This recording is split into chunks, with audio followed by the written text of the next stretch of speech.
Dahil naubusan ng Pudgy Bar, ibang brand na lang ang ginamit ko. Pero kung meron kayong Pudgy Bar, pwede yun ang gamitin nyo din. At nilagay ko lang lahat.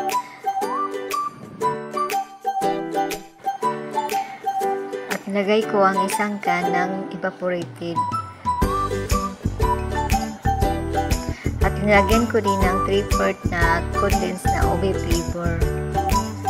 At nag-prepare na din ako ng cornstarch 2.5 teaspoon yung ginamit ko at ganoon din yung tubig.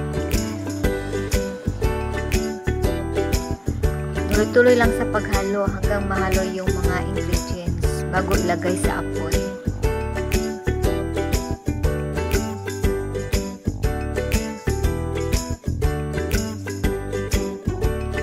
At pag nilagay mo na siya sa apoy, kailangan tuloy-tuloy lang ang paghalo para hindi mamuo yung ingredients.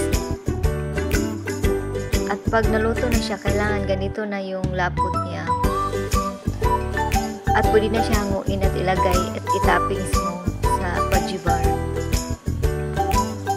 Kahit mainit pa, ay pwede na siya ilagay kaagad. Pag nalagay mo na lahat yung toppings niya, pwede mo palamigin mo na bago mo ilagay sa ref.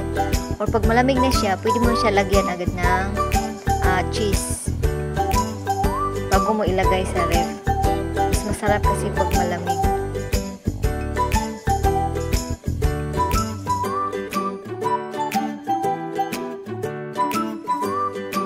At dahil malamig na siya, naglagay na ako ng cheese. Kalahating cheese yung nilagay ko. At pagkatapos nyo malagyan ng cheese, palamigin nyo muna sa ref bago nyo kainin. Mas masarap kasi pag malamig siya. Try nyo din ito guys. Masarap to pagdagdag sa mga dessert.